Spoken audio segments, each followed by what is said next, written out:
Hello dear, आपका स्वागत है इस वीडियो के अंदर। ये अपनी छठी वीडियो है, छठा कंसेप्ट लेक्चर है रेशियो एंड प्रोपोर्शन का।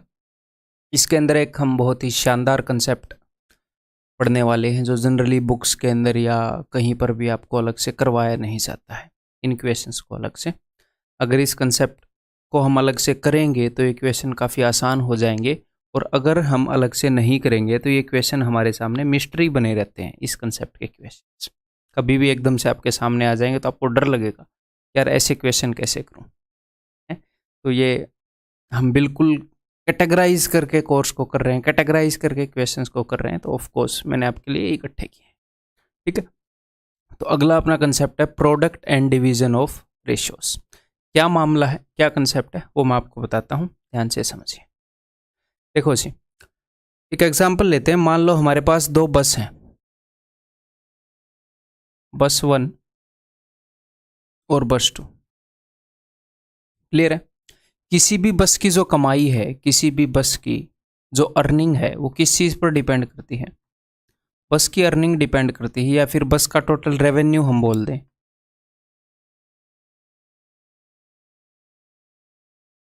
मतलब कि टोटल कितने रुपए वो कमा कर देगी, वो डिपेंड करता है कि भैया उसकी टिकट का प्राइस क्या है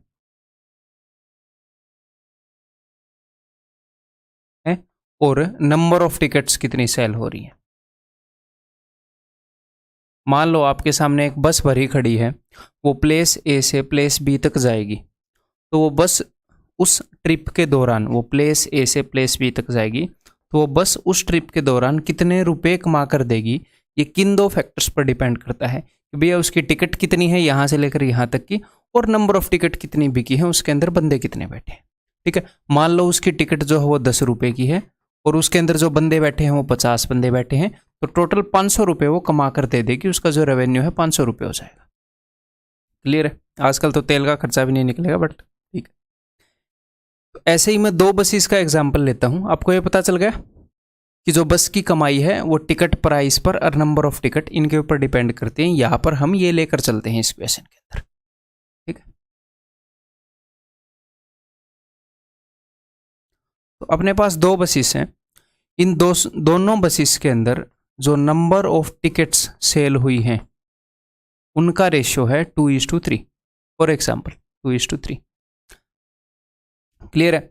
हो सकता है इसकी 200 टिकट सेल हो गई, इसकी 300 टिकट सेल हो गई, इसकी 20 टिकट सेल हो गई, इसकी 30 टिकट सेल हो गई, मैं पता नहीं, इनका रेशियो है 2:3। और जो टिकट्स का प्राइस है उसका रेशियो है 3:4।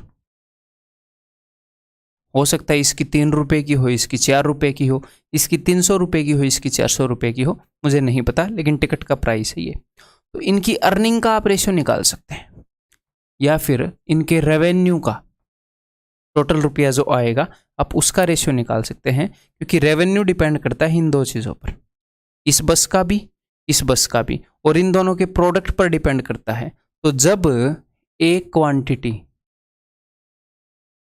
एक वैल्यू बाकी दो के प्रोडक्ट पर डिपेंड करे, किन्हीं भी 2 या 3 क्वांटिटीज के प्रोडक्ट पर डिपेंड करे, हमारे क्वेश्चंस के अंदर 2 पर ही डिपेंड करेगी।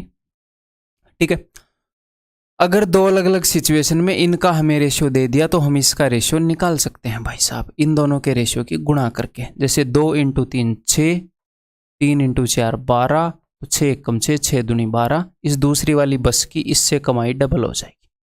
सिंपल सी ये बात है। क्लियर है?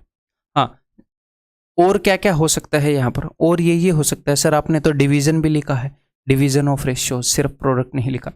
अगर मैं आपको ये बता दूँ कि भैया इन दोनों बसेस की जो कमाई है वो कुछ भी मान लो 8:5 इस रेशियो में हुई है। ठीक है, और इनकी टिकट का जो प्राइस है वो 3:4 इस रेशियो में है, और मैं आपसे ये पूछ लूँ, तो आपको ये बात पता है ना कि इन दोनों के प्रोडक्ट से ये आता है। तो अब की बार मैंने आपको ये और ये दे दिया, तो जब आप इसके रेशियो को इसके रेशियो से डिवाइड करोगे तो इसका रेशियो आ जाएगा। अब की बार मैंने आपको क्या क्या दे दिया? मैंने ये दे दिया, और मैंने आपको क्या दे दिया? मैंने ये दे दिया। जब आप इसको इससे डिवाइड करोगे तो ये आ जाएगा ना, सेम अंडरस्टैंडिंग है। तो रेवेन्यू का रेशियो जो है 8 और 5, इसको मैं डिवाइड करूंगा ऐसे रिस्पेक्टिवली इस रेशियो से 3 और 4 ऐसे। और अगर आपने रेशियो को सोल्व करना है तो आप इनको क्रॉस मल्टीप्लाई कर लो। 4 × 8 = 32, रेशियो 3 5 15, 32:15। ठीक है, तो जो नंबर ऑफ टिकट्स का रेशियो है वो होएगा 32:15। अगर दो वैल्यूज का प्रोडक्ट तीसरे के बराबर है तो इन दोनों का अगर उसने दे दिया रेशियोज इन दोनों के, तो तीसरे का निकालना है तो इन दोनों का प्रोडक्ट करके आ जाएगा। अगर फाइनल दे दिया और इन दोनों में से एक दे दिया तो दूसरे का डिवाइड करके आ जाएगा। ये बेसिक सी चीज है, इसी को हम अपने आगे क्वेश्चंस के अंदर यूज करने वाले। क्लियर है? चलिए जी स्टार्ट करते हैं फिर, बताइए। The ratio between the number of passengers traveling by first and second class between two railway stations is 1:50.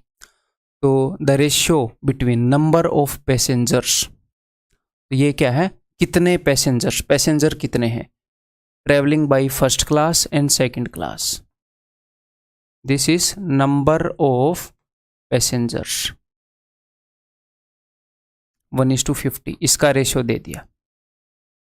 और बाद में किस चीज़ का रेशियो दे दिया, whereas the ratio of first and second class fares, fares यानी कि किराया का, किराए का क्या रेशियो है भाई, 3:1।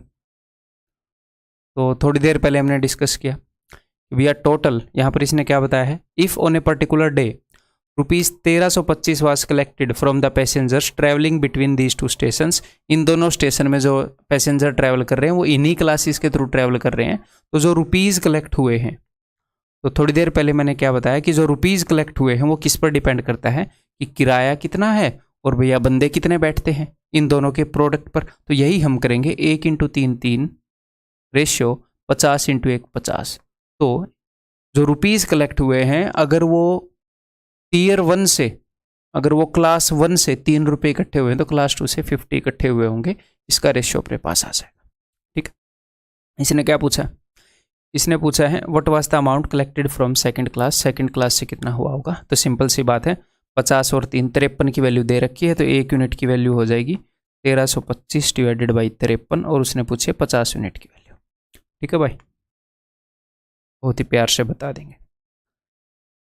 53 एकम 53, 53 दूनी तो 106 पर, हाँ 53 दूनी पर ही चला जाएगा, 53 दूनी 106, तो आ जाएगा 6 पर जाएगा तो 26 265, 265 कितने पर जाएगा, 5 पर ही जाएगा, 5 पर, तो 1250 विल बी द आंसर। यहाँ पर आंसर क्या हो जाएगा, ऑप्शन डी। ठीक है, बताओ फिर। In an express train the number of passengers, तो सबसे पहले नंबर ऑफ पैसेंजर्स का दे दिया ना यहाँ पर ratio, number of passengers 1:2:3, travelling in AC sleeper class, और उसका आगे क्या है, first class and sleeper class. ठीक है, इस रेशियो में नंबर ऑफ पैसेंजर्स है, और जो इनका किराया है, जो फेयर है, उसका रेशियो है जी 5:4:2। देन आगे क्या बताया, इफ द टोटल इनकम, जो टोटल इनकम है उसका क्या रेशियो होगा। अब देखो इस चीज़ को जो अपना एग्जामिनर है वो कैसे भी बोल सकता है, टोटल इनकम बोल देगा, टोटल मनी कलेक्टेड बोल देगा, टोटल रेवेन्यू बोल देगा, टोटल अर्निंग बोल देगा। ये आपको समझना है कि अच्छा, मतलब जो भी टोटल कमाई हुई है वो इन दोनों के प्रोडक्ट पर डिपेंड करती है।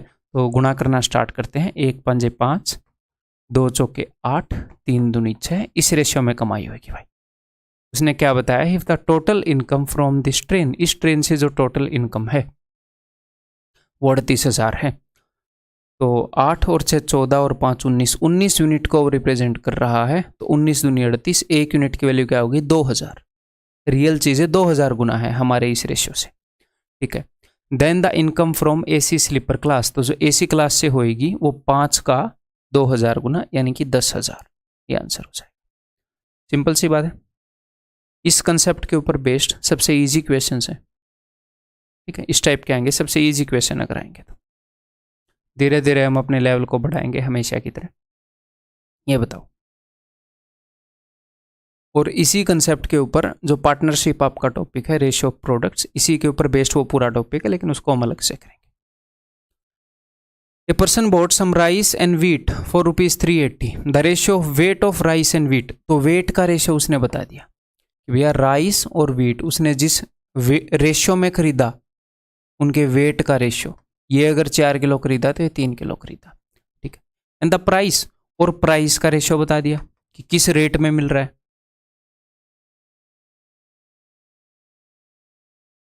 ठीक है। क्लियर है। तो मुझे एक बात बताओ, अगर मैं आपको एक चीज़ का वेट बता दूं कि कितनी खरीदी है और मैं आपको उसका रेट बता दूं कि पर केजी कितने की मिल रही है, तो आप टोटल क्या बता पाओगे? आप ये बता पाओगे कि उसके ऊपर टोटल कितना खर्चा लगेगा या फिर उसकी कितनी कॉस्ट पड़ेगी, इन दोनों का प्रोडक्ट। क्या रेट है, 20 रुपये किलो, कितने 4 किलो लिया है तो 20 चौके 80 रुपये खर्चा हो जाएगा, कि इनके ऊपर टोटल कितना खर्चा हो गया। तो 4 5 20 रेशियो 3 6 18, इस रेशियो में खर्चा हो जाएगा 20:18। सिंप्लीफाई करना है तो सिंप्लीफाई कर लो, अदरवाइज ज़रूरत भी नहीं है। ये भी इजी वैल्यू इजी है। तो ये इनके खर्चे का रेशियो, अगर राइस के ऊपर उसके 20 रुपये खर्च हुए हैं तो टोटल व्हीट के ऊपर उसके 18 रुपये खर्च हुए हैं। यहाँ पर उसने बताया क्या है, उसने ये बताया है कि भैया उसके टोटल 380 रुपये खर्च हो गए। तो 20 + 18 टोटल कितना आ गया 38 यूनिट की ये वैल्यू है। तो 10 गुना है कि नहीं, तो सीधा सीधा हमें पता लग गया, यहाँ पर 200 रुपये खर्च हुए, यहाँ पर 180 खर्च हुए। और उसने क्या पूछा है, the rice was bought for, rice कितने का खरीदा गया 200 रुपये का, that is option C. Clear है भाई, इजी क्वेश्चन। ये बताओ फिर, बहुत ही इजी क्वेश्चन है, ये भी आपके एग्जाम में बहुत आते हैं। ए bag contains 50 rupees, 20 rupees and 5 rupees notes. Bag के अंदर 3 तरह के नोट हैं, एक तो 50 रुपये के हैं, एक 20 रुपये के हैं और एक 5 रुपये के। एक्चुअल में एग्जाम में ये सब लिखने की ज़रूरत नहीं, अगर आप समझ जाओ, क्योंकि 50 20 और 5 तो यहाँ पर भी लिखा हुआ है ना, देखा जाए तो मैं अलग से क्यों लिखूँ, जस्ट समझाने के लिए लिख रहा हूँ, ठीक। किस रेशियो में है, ये है जी, ये ऊपर क्या है, ये है नोट की वैल्यू, कि भैया नोट कितने का है, नोट की वैल्यू, ठीक है। और ये क्या है, ये है नोट की संख्या, नंबर ऑफ नोट्स, ठीक है। अगर ये 4 नोट हैं तो ये 5 नोट हैं, तो ये 6 नोट हैं। क्लियर है। और यहां पर मैं लिखूंगा नेट वैल्यू, नेट वैल्यू कि कुल कितनी कीमत मिलती है। अगर 50 रुपए के 4 नोट हों तो टोटल 200 रुपये हो जाएगा। अब आप बोलोगे सर 4 नोट नहीं है, ये तो रेशियो है। बिल्कुल ठीक बोल रहे हो आप, काफ़ी इंटेलिजेंट हो आप। तो ये एक्चुअल में 4 नोट नहीं है। देखो ऊपर वाली चीज़ का तो रेशियो यहाँ पर नहीं गिवन, ऊपर वाली तो एग्जैक्ट चीज़ गिवन है, 50 रुपये 20 रुपये 5 रुपये, ऊपर का तो रेशियो नहीं गिवन है ना। रेशियो सिर्फ गिवन है नीचे का, यानी कि नीचे का मल्टीप्लाइंग फैक्टर गायब है। 4 5 और 6 एक्चुअल में होना ज़रूरी नहीं है, 40 50 60 हो सकता है, या फिर इसका डबल हो सकता है सबका, या सबका 3 गुना हो सकता है। मुझे यही देखना है कि वो मल्टीप्लाइंग फैक्टर क्या है, सबका कितने गुना है। तो मैंने क्या किया, मैंने एक्चुअल में 4 मान लिया, ये देखी जाएगी। एक्चुअल में मैंने 4 मान लिया तो यहाँ से 200 रुपये होंगे। यहाँ पर मैंने एक्चुअल में 5 मान लिया तो यहाँ से 100 रुपये इकट्ठे होंगे। यहाँ पर मैंने रियल में मान लिया कि यार 6 नोट होंगे तो 30 रुपये इकट्ठे होंगे। तो टोटल कितने रुपये इकट्ठे हुए, 200 और 10, 200 और 100, 300 और 30, 330 रुपये इकट्ठे हुए। ये तो तब हुए जब मैंने इन रेशियोज को ही सच्चाई मान लिया, जब मैंने रेशियोज की वैल्यू को मान लिया। रियल में कितने रुपए इकट्ठे हुए, आप बोलोगे सर रियल में तो इतने रुपए, तो इसका मतलब जो मैंने माना था ना रियल वैल्यूज उससे 10 गुना है भाई साहब, रियल वैल्यूज उससे 10 गुना है। तो यानी कि एक्चुअल में 40 नोट हैं, 50 नोट हैं, 60 नोट हैं। उसने क्या बोला है कि 50 रुपए के नोटों की संख्या बताओ, तो 50 रुपए के जो है वो 40 नोट है। ठीक है, समझ में आ गई बात। सर एक्चुअल में एग्जाम में कैसे करेंगे, एक्चुअल में एग्जाम में ऐसे करेंगे भाई साहब, आपको पता है कि हम रेशियो को ही सच्चाई मान लेंगे। तो मैं मान लूंगा 50 रुपए के 4 नोट, तो टोटल कितने हो गए, टोटल आप बोलोगे 200। 20 रुपए के 5 नोट 100 रुपये हो गए। मैं टोटल रुपए देखूंगा कितने हो गए, अगर मैंने इन्हीं को सच मान लिया तो 5 6 30, टोटल 30 रुपये हो गए। तो टोटल मेरे बने 330, और अब मैंने देखा कि रियल में बन रहे हैं जी इतने, तो इसका मतलब जो मैंने मानना था उससे 10 गुना वैल्यू है। तो जो मैंने मानना था उससे 10 गुना एक्चुअल में नंबर ऑफ नोट हैं, यानी कि ये 40 नोट हैं, ये 50 नोट हैं, ये 60 नोट हैं। ऐसे हम करेंगे। ठीक है, क्लियर। ऐसा ही एक और क्वेश्चन करवा दूं, एक्चुअल में ऐसे क्वेश्चन आते हैं अपने एग्जाम के अंदर।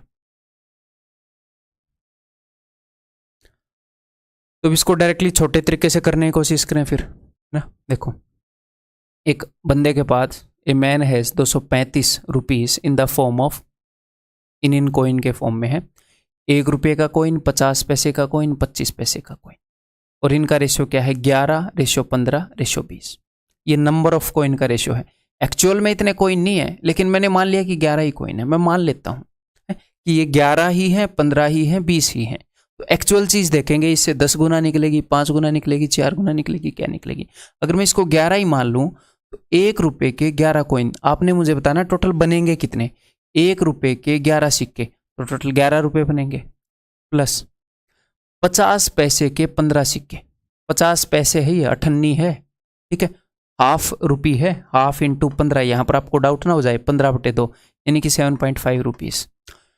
25 पैसे के 20 सिक्के, 25 पैसे का मतलब होता है रुपये का चौथा हिस्सा, 54, अगर आपको ध्यान हो तो 1/4। मैंने 54 चला रखी है, ये नहीं है कि मैं कछुए जितना बूढ़ा हूँ, लेकिन मतलब जब मैं छोटा था 54 चलती थी, ठीक है। वैसे मैं 92 बोर्न नहीं हूँ, 92 नवंबर। रुपये का 1/4 हिस्सा, तो ऐसे ऐसे 20 कॉइन है, तो टोटल भाई साहब 5 रुपये बनेंगे। तो अगर मैंने रेशियो वाली बात को सच मान लिया तो टोटल मेरे पास कितने रुपए बने भाई, 7 और 5 12, 23.5 बने। और रियल में कितने रुपए हैं, रियल में 235 है। अब आप देखोगे इसका 10 गुना है ना, रियल वैल्यू इसकी 10 गुना है। ये हमेशा 10 गुना नहीं आएगी, यहाँ पर हमने जो क्वेश्चन लिए उनमें दोनों में 10 गुना ही मिल गई, ये हमेशा 10 गुना नहीं आएगी। तो ज़रूरी नहीं है आपको ऐसे दिखेगी, कभी कभी आपको ऐसे काटनी भी पड़ेगी। 235 डिवाइडेड बाई 23.5, काटने पीटने के बाद आपको पता चलेगा कि रियल वैल्यू 8 गुना है, 10 गुना है, 6 गुना है। तो रियल वैल्यू 10 गुना है, जो हमने मानना था ना उससे 10 गुना कॉइन है। तो भैया यहाँ पर कितने कॉइन है, 110 कॉइन है, 150 कॉइन है, 200 कॉइन है। लेकिन अब की बार उसने क्या पूछा है, find the value of all 50 पैसा कॉइन्स। उसने अब की बार आपसे नंबर नहीं पूछा, उसने आपसे पूछी वैल्यू कि सारे 50 पैसे कॉइन की वैल्यू कितनी है। तो 50 पैसे के कितने कॉइन है एक्चुअल में, 50 पैसे के 15 नहीं है, 150 है, अभी हमने थोड़ी देर पहले डिस्कस किया। तो 150 कॉइन है और हर एक की वैल्यू कितनी है, हाफ रुपी 50 पैसे का है। तो टोटल वैल्यू कितनी होगी जी, 75। तो आंसर यहां पर क्या आ जाएगा, ऑप्शन है। ठीक है, क्लियर है। यह रंग कैसा लगा, संतरी संतरी।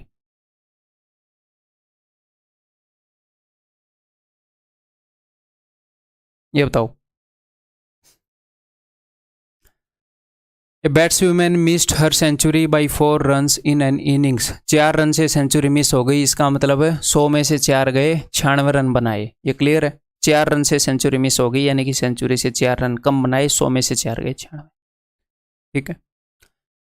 इन which the scoring shots in the form of 6s, 4s, 3s, 2s and singles. तो उसने जो स्कोर बनाया है उसके अंदर उसने छक्के भी मारे हैं, चौके भी मारे हैं, 3 रन भी लिए हैं, 2 रन भी लिए हैं। वैसे 3 रन पता नहीं कौन लेने देता है क्रिकेट में इनको, ठीक है। उसने सिंगल रन भी लिए हैं, ठीक है। वर इन दिस प्रोपोर्शन, तो जो उसने छक्के मारे, चौके मारे, 3 रन लिए, तो उनकी जो संख्या है वो इस प्रोपोर्शन में है। तो कॉइन्स वाला इक्वेशन हो गया। टोटल कॉइन्स की वैल्यू बताते थे, यहाँ पर टोटल सारे रन मिलाकर बता दिया। तो मैंने क्या किया, मैंने ये मान लिया कि ये जो रेशियो है ना यही सच्चाई है, मैंने इसी को सच्चाई मान लिया। तो रेशियो को सच्चाई मानकर देखते हैं टोटल कितना बनेगा। तो देखो छक्के कितने मिल रहे हैं यहाँ पर, 6 रन एक बार, तो 6 इंटू 1 6 रन बनेंगे यहाँ से, एक छक्का। चौके कितने हैं, 3, 4 3 12, 12 रन यहाँ से बनेंगे, प्लस 3 रन कितनी बार लिए, 3 दूनी 2 बार, तो 6 रन यहां से बनेंगे। 2 इंटू 7 14, 1 इंटू 10 10। तो टोटल अगर हमने रेशियो को ही सच मान लिया तो टोटल कितने रन बने भाई, 14 और 6 20 और 10 30, 30 और 18 48, टोटल 48 रन बने। लेकिन रियल में कितने रन बने, रियल में रन बने हैं 96। इसका मतलब रियल वैल्यू जो है वो ratio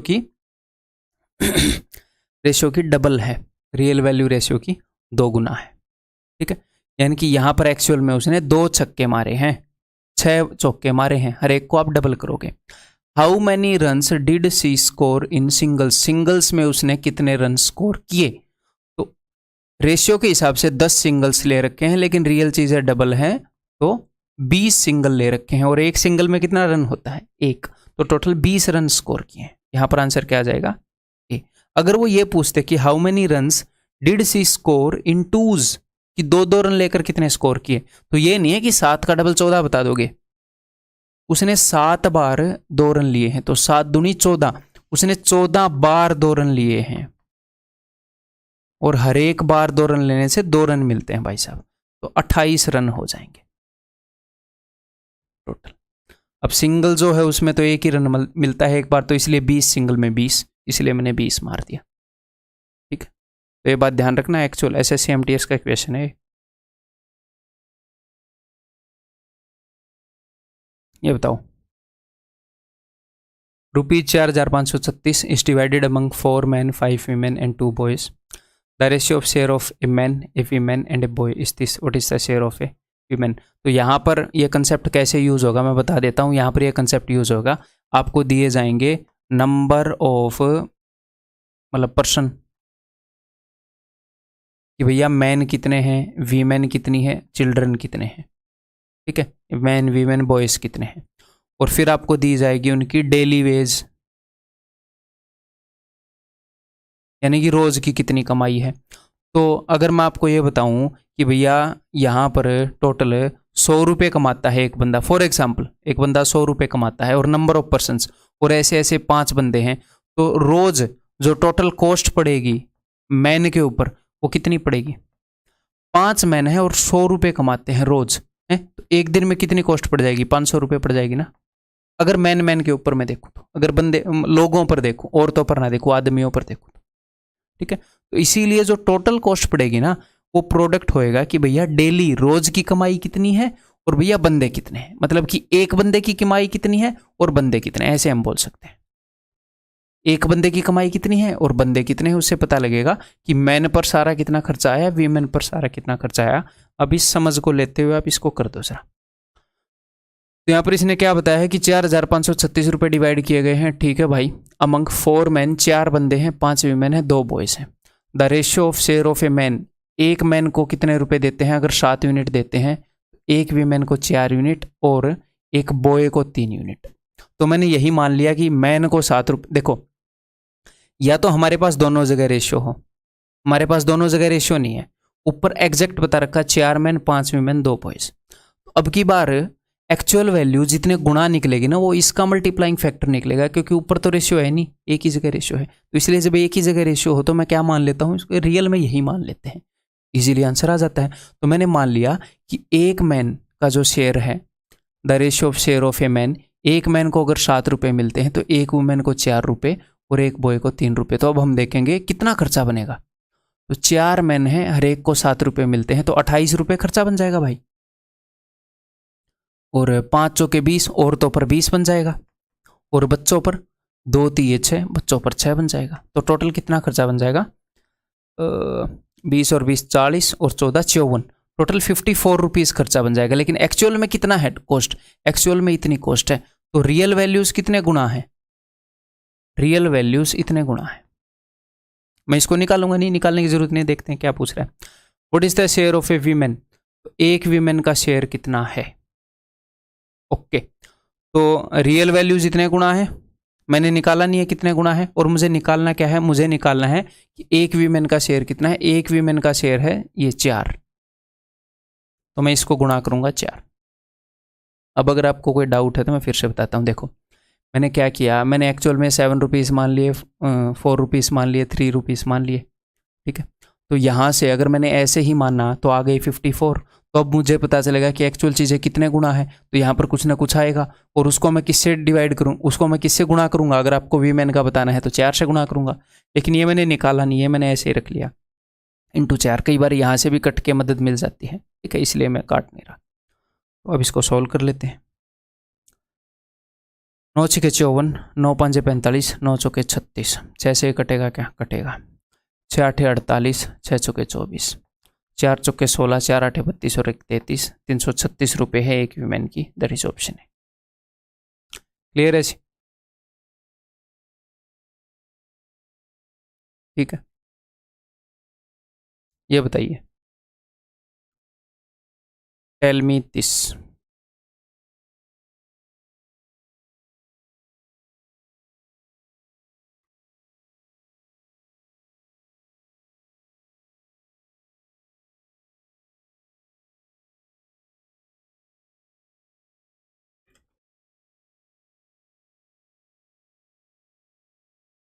The ratio of total amount distributed in all males and females as salary is this। तो जो टोटल अमाउंट डिस्ट्रीब्यूट हुआ है सारे मैन में,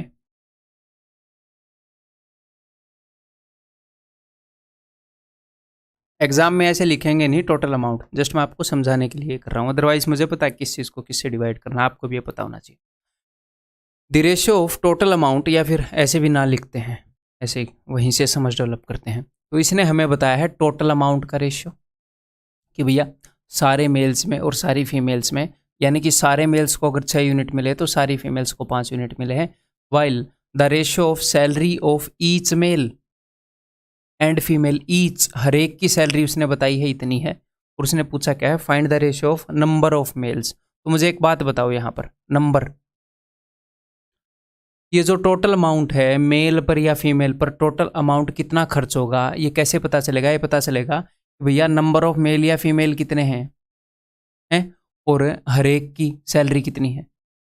मान लो 10 मेल हैं, हर एक की सैलरी 5 रुपये है, तो 50 रुपये टोटल अमाउंट खर्च होएगा, यानी कि इन दोनों का जो प्रोडक्ट करके ये आएगा। लेकिन उसने हमें इसकी वैल्यू दे दी और इसकी वैल्यू दे दी, मैं क्या करूँगा, इसको अगर इससे डिवाइड करूँगा तो ये आ जाएगा, यानी कि ऊपर वाले के रेशियो को 6:5 को अगर मैं डिवाइड कर दूँ 4:3, ये मैं बोल रहा था, यानी कि वैसे हमें लिखने की ज़रूरत नहीं है, ठीक है। तो हमें इस चीज़ का रेशियो मिल जाए, इसको काट पीट लो, 2 दूनी 4, 2 तिया 6, 3 को ऊपर ले जाओ, 3 तिया 9, 2 को उधर ले जाओ, 2 5 10, तो 9:10, दैट इज ऑप्शन बी। ठीक है, क्लियर है, 9:10 आंसर। ये बताओ अब,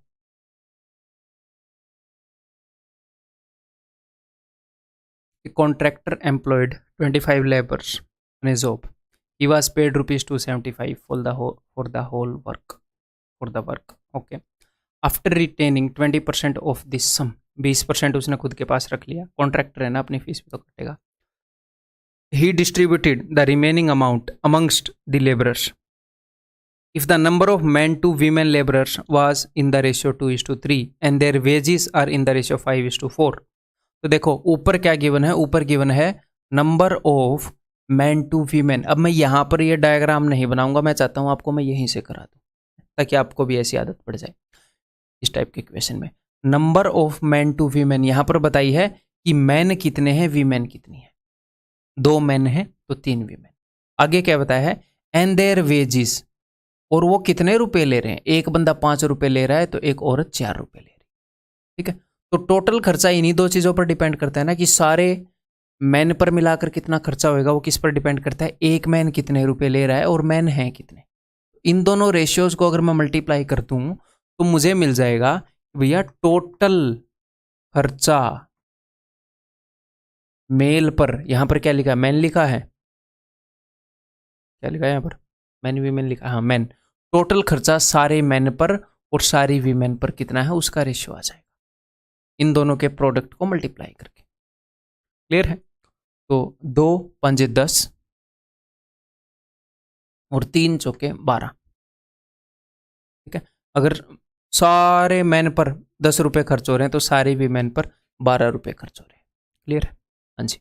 अब हमने क्या बताना है, what wages did a women labourer get, एक वीमेन लेबरर को कितने वेजेस मिलते हैं, तो इजीली हम बता सकते हैं। तो हमने एक वीमेन का खर्चा निकालना है, तो सबसे पहले सारी वीमेन का खर्चा निकाल लो। तो अगर टोटल 22 रुपये खर्च हो रहे हैं ना, टोटल 22 रुपये, 10 और 12 22, उनमें से 12 वीमेन के ऊपर खर्च हो रहे हैं, तो यानी कि टोटल रुपए का कितना हिस्सा वीमेन पर खर्च हो रहा है, 12/22। और टोटल कितना रुपया खर्च हो रहा है मैन और वीमेन पर मिलाकर, टोटल उसे 275 रुपये मिले थे, उसमें से उस भाई साहब ने 20% तो खा लिए, तो बचे कितने, 80%, यानी कि इसका 4/5। ये टोटल रुपए डिस्ट्रीब्यूट हुए हैं 275 का 4/5 मैन एंड वीमेन में, इसका 12/22 हिस्सा सारी वीमेन पर मिलाकर खर्च हुआ है, तो ये सारी वीमेन का खर्चा है। इसको अगर मैं नंबर ऑफ वीमेन से डिवाइड कर दूं तो एक वीमेन का खर्चा आ जाए। अब नंबर ऑफ वीमेन कितनी है ये देखना पड़ेगा, तो उसने क्या बताया हमें, उसको बताना पड़ेगा ये नहीं तो आएगा नहीं, कि 25 लेबरर हैं और मैन इज टू वीमेन का रेशियो क्या है, मैन इज टू वीमेन का रेशियो है 2:3। तो 2 + 3 5, 5 का 5 गुना, यानी कि वीमेन कितनी होंगी, 3 का 5 गुना 15, टोटल 15 वीमेन है, मैंने 15 से डिवाइड कर दिया, एक वीमेन की सैलरी आ जाएगी यहाँ। ठीक है जी, ओके, काट लो तब तक, या फिर रहने देते हैं, पोस्टपोन कर दिया मैंने। 2 × 12, 2 11, 11 दूनी 22, 11 पंजे 55, 15 पंजे क्या होता है 75, तो 25, ये 3 दूनी 4 दूनी 8, 8 रुपये है क्या, जहाँ तक मेरे को याद है शायद 12 रुपये आ रही थी, मैं एक बार फिर से देखूँ। 11 दूनी इरेजर,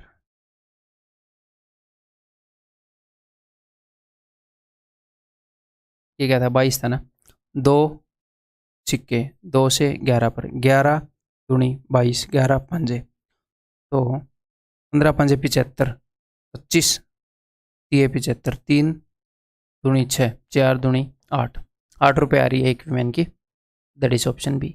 क्लियर है। और एक आधी बार अगर कैलकुलेशन में गड़बड़ी हो जाए तो आप संभाल लेना, बिकॉज वो होनी लाजमी है, मेरे को पता है एक आधे क्वेश्चन में कैलकुलेशन में गड़बड़ी होएगी, ठीक है, वो स्किप हो सकती है, इतने हज़ारों क्वेश्चन आपके सामने सोल्व कर रहा हूँ तो एक आधे में हो सकती है, ठीक है। कंसेप्ट के ऊपर ध्यान रखना, कंसेप्ट गलत नहीं होएगा कभी भी। ये बताओ, the total number of man women and children working in A factory is 40, they earn ₹1343 in a day, यानी कि ये सारे मिलाकर इतने रुपए अर्न करते हैं, ठीक है। If the total wages of a man to that of a women to that of a children, तो मैन वीमेन और चिल्ड्रन की टोटल वेजेस का रेशियो बता दिया उसने, ठीक है। And if the wages of a man, wages of a man, यानी कि एक बंदे की इतनी है, a man, a women and a child are in the ratio of 7:13:6। तो यहां पर गिवन क्या है पता है, total wages of man, MEN, यानी कि प्लूरल होता है MEN का प्लूरल, WOMEN ये प्लूरल है MEN, एंड चिल्ड्रन, चिल्ड्रन भी प्लूरल है, यानी कि सारे मैन की, सारी वीमेन की, सारे चिल्ड्रन की टोटल जो वेजेस हैं, सारे आदमियों पर इतने रुपए खर्च हो गए, सारी औरतों पर इतने, सारे बच्चों पर इतने खर्च हो गए, ठीक है। और उसने क्या बताया है कि एक बंदे पर इतने खर्च हो रहे हैं, तो ये जो टोटल वेजेस होती हैं कि सारे बंदों पर कितने खर्च हुए, ये किसका प्रोडक्ट होती हैं, ये प्रोडक्ट होती हैं कि भैया एक बंदे पर कितना खर्च हो रहे हैं ईच पर, एंड नंबर ऑफ बंदा, नंबर ऑफ पर्सन। अगर हमारे पास 50 बंदे हैं और हर एक के ऊपर 5 रुपए खर्च हो रहे हैं, टोटल 250 खर्च हो जाएंगे, ठीक है। तो उसने किन दो का रेशो दे दिया, उसने इसका रेशो दे दिया, और उसने क्या बता दिया हमें, और उसने बता दिया कि हर एक के ऊपर कितना खर्च हो रहा है। तो नंबर ऑफ पर्सन का रेशियो हम निकाल सकते हैं इसको इससे डिवाइड करके। तो अब मैं डिवाइड कर रहा हूं, तो ये चीज यहां पर मैं आपको समझा रहा हूं, ऐसे पढ़ के समझ में आ जानी चाहिए,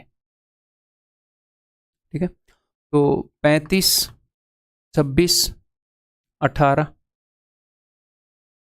डिवाइडेड बाई 7, 13 एंड 6, 7 पंजे 35, 13 दूनी 26, 6 3 18, तो ये रेशियो आ गया मैन, वीमेन और चिल्ड्रन का मेरे भाई। क्लियर।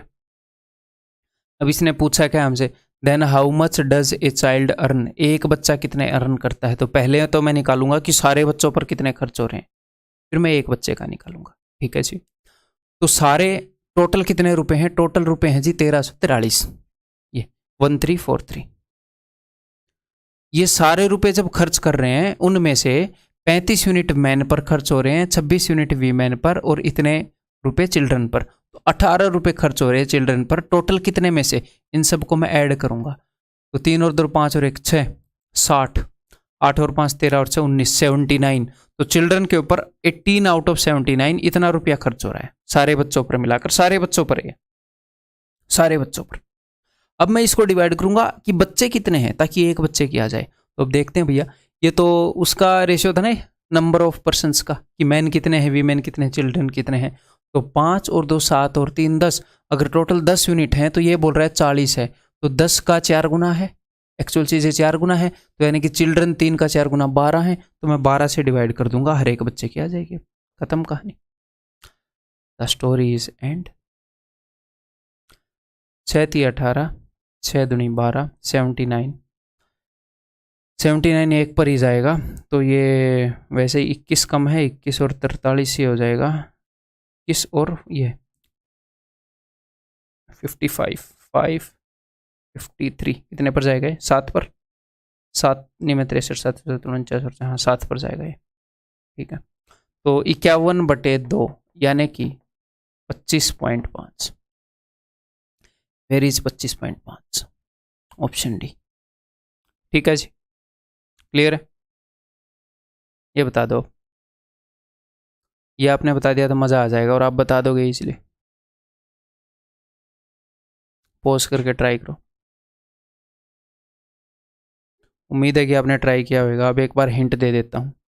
अगर कन्फ्यूज़न हो रही है, इस टाइप के क्वेश्चंस में कभी कभी कन्फ्यूज़न हो जाती है कि हम रेशियोज़ को यूज़ कर सकते हैं कि नहीं, मल्टीप्लाइंग फैक्टर किसका आएगा। तो रेशियोज़ को ऐसे मान लो 2x 2x 3y, मतलब x और y ले लो, मल्टीप्लाइंग फैक्टर ले लो, इजीली कर लोगे।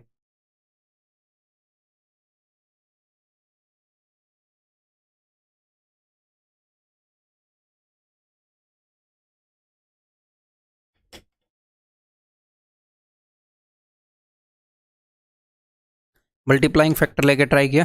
देखो, a grocer mixes 2 varieties of a wheat, ठीक है, and sells the mixer at ₹28 per KG. 28 per KG में बेच देता है to earn a profit of 25%। ये क्या है उसका? ये उसका सेलिंग प्राइस है, ये तो पता है 28 पर केजी में बेच रहा है, 25% प्रॉफिट हो रहा है। तो कॉस्ट प्राइस निकाल सकते हो? निकाल सकते हैं ना, जरूरत पड़ेगी तो। If the cost price of the first variety is twice that of second variety, तो अपने पास 2 वेराइटी हैं, first variety and second variety. तो जो कॉस्ट प्राइस है फर्स्ट वेराइटी का वो डबल है दूसरी वेराइटी से, तो ये रेशियो है। ठीक है, आगे उसने क्या बताया है? And he has mixed them in the ratio 2:3। तो उसने किस रेशियो में मिक्स किया है? किस रेशियो में मिक्स किया है, इसका मतलब वो यहाँ पर बता रहा है क्वांटिटी, या फिर हम बोल सकते हैं वेट, क्वांटिटी। तो 2:3 रेशियो में मिक्स किया है। ठीक है जी। तो भैया अगर आपको किसी भी चीज़ का कॉस्ट प्राइस पता है कि भैया कितने रुपए पर केजी मिलती है और कितनी खरीदी गई, तो इन दोनों से आपको क्या पता चल जाएगा कि कितना खर्चा हुआ, कॉस्ट क्या पड़ी है इस पूरे माल की। तो हमें कॉस्ट मिल जाएगी कि फर्स्ट वैरायटी पर अगर 2 दूनी 4 रुपये खर्च हुए हैं, तो सेकंड वैरायटी पर 1 तिये 3 रुपये खर्च हुए हैं। हमें टोटल कॉस्ट मिल गई। अगर 4 रुपये फर्स्ट वैरायटी पर खर्च हुए हैं तो 3 रुपये सेकंड वैरायटी पर खर्च हुए हैं। तो यहाँ पर हमने क्या बताना, हमने बताना फाइंड द प्राइस पर KG of the cheaper variety. Cheaper यानी कि सस्ती वाली, यानी कि ये वाली कॉस्ट प्राइस ये है, इस वाली वैरायटी का हमने प्राइस बताना है। उसने आपको क्या बता रखा है? उसने आपको बता रखा है कॉस्ट प्राइस। सेलिंग प्राइस हमें पता है, कॉस्ट प्राइस हम निकाल सकते हैं। तो अब यहाँ पर क्या है, ये दोनों रेशियोज हैं, तो आपको ये कन्फ्यूज़न होगा। बताने को तो मैं बता दूं कि भैया ऐसे होगा, लेकिन हम रटने वाले नहीं है, मैं आपको रटवाऊंगा नहीं।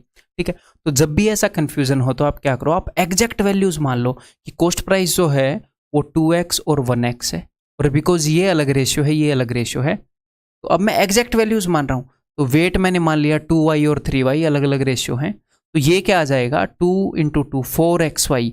इसके ऊपर एग्जैक्टली 4xy रुपये खर्चे गए हैं, इसके ऊपर एग्जैक्टली 3xy। अब ये जो वैल्यूज़ यहाँ पर लिखी हुई हैं, ये भाई साहब रेशियो नहीं है, ये एक्चुअल वैल्यूज़ है।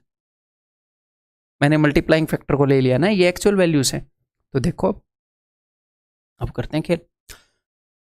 तो मुझे यहाँ से कॉस्ट प्राइस पता है, तो यहाँ से आप कॉस्ट प्राइस निकाल सकते हो। यहाँ से मुझे एवरेज कॉस्ट प्राइस पता है, उनको मिक्स करके उसने बेचा, एवरेज कॉस्ट प्राइस में निकाल लूँगा। तो यहाँ से कैसे निकालोगे कॉस्ट प्राइस? कैसे निकालोगे कॉस्ट प्राइस? आप निकालोगे भैया एवरेज कि टोटल कितने रुपए खर्च हुए डिवाइडेड बाई टोटल वेट क्या है, तभी तो पता चलेगा पर केजी क्या कॉस्ट प्राइस पड़ा है ना। तो टोटल कितने रुपए खर्च हुए, 4xy + 3xy 7xy, और टोटल वेट कितना है 2y + 3y 5y। ये मुझे तो पहले ही पता था कि ये y वाला कटेगा और इसी का मल्टीप्लाइंग फैक्टर आएगा जो उसने पूछा है, लेकिन अगर मैं आपको ये बताऊंगा अभी भी तो भी आगे याद नहीं रहेगा। तो फॉर द सेफ साइड हम क्या करेंगे, हम एक्चुअल में मान लेंगे मल्टीप्लाइंग फैक्टर्स, क्या ही दिक्कत है। तो ये कॉस्ट प्राइस आ गया, टोटल कॉस्ट अपॉन वेट, और वहाँ पर कॉस्ट प्राइस कितना है 28 रुपये सेलिंग प्राइस है। ये 25% ज़्यादा है कॉस्ट प्राइस, यानी कि 5/4 है, इसको मैंने 4/5 कर दिया। इसको हम इक्वेट कर रहे हैं भाई साहब। ठीक है जी। y से y गया, 5 से 5 गया, 7 से गया 4 पर, x की वैल्यू आ गई 16। तो जो चीपर वेराइटी है x की वैल्यू 16 है तो उसका प्राइस है 16 रुपये, 16 रुपये पर केजी। ठीक है, यहाँ पर केजी है इसलिए यहाँ पर केजी है, यहाँ पर जो रेट होता है उसी टर्म में हो जाता। तो आंसर इस ऑप्शन है। ठीक है जी। इस कंसेप्ट के तहत ये एक और तरह के क्वेश्चन है, लास्ट तरह के क्वेश्चन है जो बहुत ही इजी है। अगर आप चीज़ को समझ गए तो, नहीं समझोगे तो इनको रट के बैठे रहोगे, इसलिए समझ जाना। ठीक, देखो, a cat takes 7 steps in the time taken by dog for 5 steps. एक कैट क्या करती है, 7 स्टेप ले लेती है जितने टाइम में डॉग 5 स्टेप लेता है। यहाँ पर लिख लेते हैं, ये है जी कैट और ये है जी डॉग। तो ये किस चीज़ को रिप्रेजेंट कर रही है ये लाइन, मुझे सिर्फ ये बता दो कि जितने देर में कैट जल्दी जल्दी 7 स्टेप ले लेती है उतनी देर में डॉग 5 ही स्टेप ले पा रहा है। तो ये एफिशिएंसी को रिप्रेजेंट कर रही है चीज़, है ना। कौन चलने में कितना एफिशिएंट है, एफिशिएंसी को। भैया कैट अगर 7 स्टेप लेती है तो डॉग 5 ही स्टेप ले पाता है। इस मामले में कैट तेज है, ज्यादा स्टेप ले पा रही है, नंबर ऑफ स्टेप्स। ठीक है, इसको एफिशिएंसी या फिर हम ये बोल सकते हैं कि भैया नंबर ऑफ स्टेप्स, कौन ज्यादा स्टेप्स लेता है सेम टाइम में, एक फिक्स्ड टाइम में। ठीक है, अब अगली चीज क्या बता रखी है, अब इसको समझते हैं, ध्यान से सुनिएगा। But 5 steps of a dog, एक कुत्ते की 5 step are equal to 6 steps of a cat. यहां पर इस बात को ध्यान से समझिएगा, जल्दबाजी नहीं है। अब मुझे ये बताओ यहां पर तेज कौन है, यहां पर ज्यादा एफिशिएंट कौन है, कैट या डॉग। इस सेकंड वाली लाइन में कुत्ते की 5 स्टेप कैट की 6 स्टेप के बराबर है। कुत्ते को कम स्टेप लेनी पड़ रही है, यहां पर बात हो रही है साइज की। किसकी स्टेप का साइज बड़ा है, जिसको कम स्टेप लेनी पड़ रही है। एक छोटा बच्चा ऐसे ऐसे टुक टुक टुक टुक चलता रहता है, जो बड़ा बंदा है वो लंबी लंबी कदम रखता है। तो यहां पर लंबे कदम किसके हैं, यहां पर कुत्ते के कदम लंबे हैं, क्योंकि उसको 5 ही कदम लेने पड़ रहे हैं, बिल्ली को 6 स्टेप लेनी पड़ रही है। ठीक है, तो जिसको ज्यादा स्टेप लेनी पड़ रही है यानी कि उसका साइज कम है। ठीक है, यानी कि उसका साइज कम है। तो यहां पर मैं बात कर रहा हूं साइज की, स्टेप्स के साइज की। तो कुत्ते को कम स्टेप लेने पड़ रहे हैं, इसका मतलब उसका साइज बड़ा है। तो यहां पर जो हम रेशियो लेंगे ना, वो 5 नहीं लेंगे कुत्ते के लिए, वो 1/5 लेंगे, और कैट के लिए लेंगे 1/6। इनकी स्टेप्स के साइज का रेशियो है ये। जो स्टेप का ऐसे साइज होता है ना, जो कदम रखते हैं ऐसे, उसका। कुत्ते की स्टेप बड़ी है। ठीक है, ये नंबर ऑफ स्टेप है, ये नंबर ऑफ स्टेप 5 स्टेप ले रहा है सेम डिस्टेंस को कवर करने में, ये 6 स्टेप ले रही है सेम डिस्टेंस को कवर करने में। ठीक है, तो स्टेप्स का जो साइज है यहाँ पर 1/5:1/6। और अभी इन्होंने क्या पूछा है, इन्होंने पूछा है कि बताओ इनकी स्पीड्स का क्या रेशियो होगा। तो स्पीड किस पर डिपेंड करेगी कि भैया एक स्टेप का साइज कितना है, डिस्टेंस को ट्रेवल करने की स्पीड। ये कोई फॉर्मूला नहीं है कि speed is equal to size into number of step. वो इन चीज़ों पर डिपेंड करेगी कि भैया उसके कदम का साइज कितना है और कितने कदम ले जा रहा है।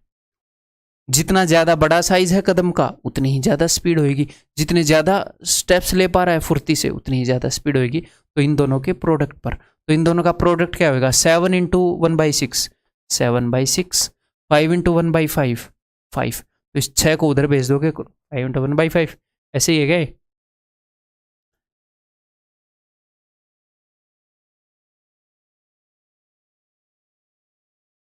मैंने गलत लिख दिया, ए कैट टेक्स 7 स्टेप्स। ठीक है, 5 steps of a dog are equal to 6 steps of a 7 steps in the time taken by dog. जितने समय में एक कुत्ता 5 कदम उठाता है नंबर, उतनी देर में बिल्ली जो है वो 7 कदम उठा लेती है। लेकिन एक कुत्ते के 5 कदम, फिर साइज तो भैया बिल्ली के 6 कदमों के बराबर है। ठीक ही किया है वैसे तो हमने। 25 और भी फिर ये ठीक क्यों नहीं आ रहा, 7/6। रुको यार, यहाँ से तो ठीक आ रहा है ये।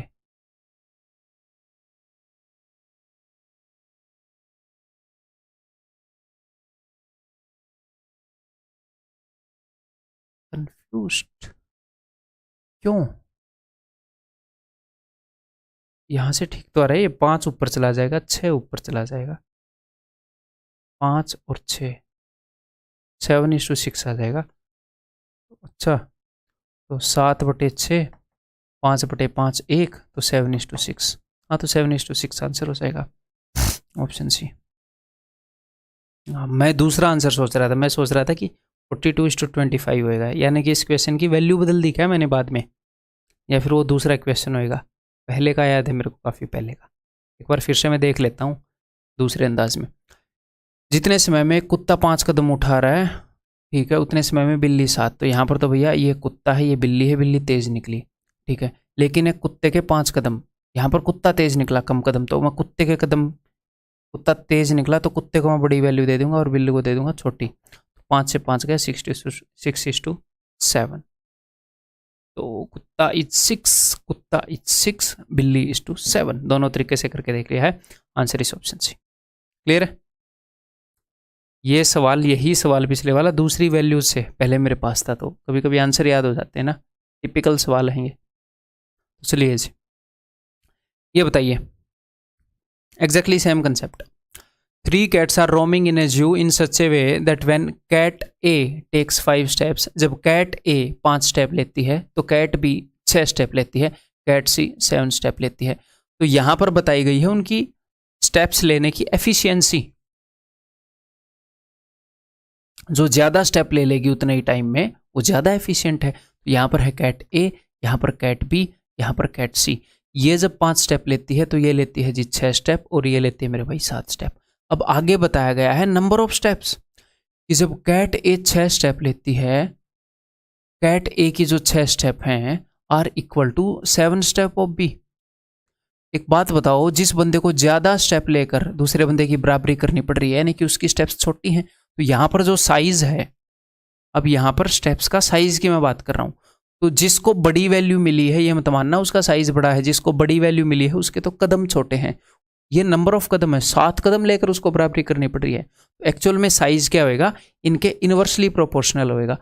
जो 6 स्टेप ले रहा है उसका साइज 1/6, जो 7 स्टेप ले रहा है उसका साइज 1/7, और जो 8 स्टेप ले रहा है उसका साइज 1/8।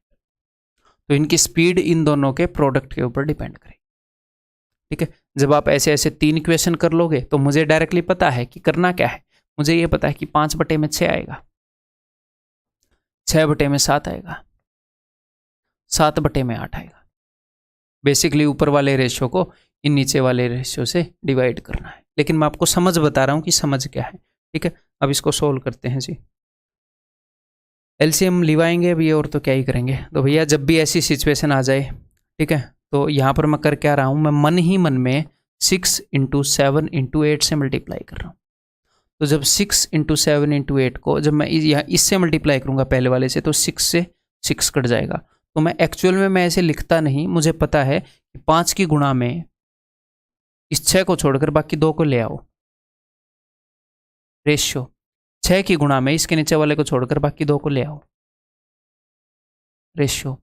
7 की गुणा में इसके नीचे वाले को छोड़कर बाकी 2 को ले आओ, वो वही काम है, ठीक है। अब यहाँ पर एक 2 कटेगा बिकॉज मैंने एक्चुअली एलसीएम लिया नहीं है। 2 चौके 8, 2 तिये 6, 2 तिये 6। अब आ जाएगा रेशियो 5 चौके 20, 7 140, एक में ही है ना 140, बल्ले बल्ले, इस ऑप्शन है। 140 का कुछ और बन सकता है, 40 नहीं बन सकता, ये फ्रैक्शन में आएंगे नहीं, 15 नहीं बन सकता, 252 नहीं बन सकता। तो दिस इज द आंसर, ठीक है। ये बताओ, मैं आपको ये समझा क्यों रहा हूँ, बिकॉज वो जो सेकंड स्टेप है इसको पहले पर बता सकता है, फर्स्ट स्टेप को सेकंड पर बता सकता है। फिर क्या करोगे, तो रटना नहीं है कि फर्स्ट वाले को सेकंड से डिवाइड कर दिया, तो समझो, दिमाग लगाओ, इसीलिए बता रहा हूँ। A camel pursue an elephant and takes 5 leaps for every 7 leaps of elephant. Camel क्या करता है, जब एलिफेंट 7 लीप लेता है तो वो 5 लेता है। यहाँ पर टाइम की वो बता रखी है, ठीक है। तो कैमल जो है वो एलिफेंट को परस्यू कर रहा है, या जो भी है कोई किसी का पीछा कर रहा हो। A camel pursue an elephant and takes 5 leaps for every 7 leaps of elephant. Elephant जितनी देर में 7 लेता है उतनी देर में कैमल 5 लेता है। यहाँ पर बात हो रही है इनकी स्टेप्स लेने की एफिशिएंसी की। अब बात होगी इनके स्टेप्स के साइज की, किसके कदम बड़े हैं। But 5 leaps of elephant, elephant के 5 leaps are equal to 3 leaps of camel, ठीक है। इन क्वेश्चन को करने का, बताने का एक और तरीका मेरे दिमाग में आया क्या, कि 5 लीव्स ऑफ एलिफेंट, मान लो एलिफेंट के पैर का साइज ई है, तो 5 कदम of elephant is equal to 3 कदम ऑफ कैमल। तो आपको ई और सी का रेशियो मिल जाएगा। एलिफेंट के कदम का साइज 3, कैमल के कदम का साइज 5। एलिफेंट के कदम, हाँ एलिफेंट के कदम का साइज 3, कैमल के साइज कदम का साइज 5। अब ये साइज आ गया और ये आ गया भाई साहब इनकी एफिशिएंसी। तो 5 5 25, 7 3 21। ठीक है, ये इनकी स्पीड का रेशियो आ जाएगा। अब आप बोलोगे सर अगर ये 3 हो तो हम क्या करेंगे? पिछले वाले क्वेश्चन में, यहाँ पर तो आपने कंपेयर कर दिया, तो 3 में भी कर देंगे, क्या ही दिक्कत है। 6 स्टेप्स ऑफ ए, कैट ए की स्टेप का साइज मैंने ए मान लिया, तो इसकी 6 स्टेप्स का साइज क्या होगा? 6a इस इक्वल टू, यहाँ पर अब साइज की बात हो रही है भाई साहब, ठीक है, is equal to 7 steps of B, 7 steps of B is equal to 8 steps of C, is equal to 8 steps of C. तो जब भी चीज़ें ऐसे आ जाएं तो मैंने आपको क्या बता रखा है? मैंने आपको ये बता रखा है कि डिवाइड कर दो इन तीनों के एलसीएम से, या फिर ए के नीचे लिख दो इस 6 के अलावा बाकी दो का प्रोडक्ट 56, बी के नीचे लिख दो इस 7 के अलावा 6 8 48 इन दोनों का प्रोडक्ट, और सी के नीचे लिख दो भाई साहब 8 के अलावा 7 6 के 42 का प्रोडक्ट। तो इस रेशियो को भी आप यहाँ पर यूज़ कर सकते थे, एग्जैक्टली वही आंसर आएगा। ठीक, अभी मेरे दिमाग में है तो सामने ही मैं बता रहा हूँ।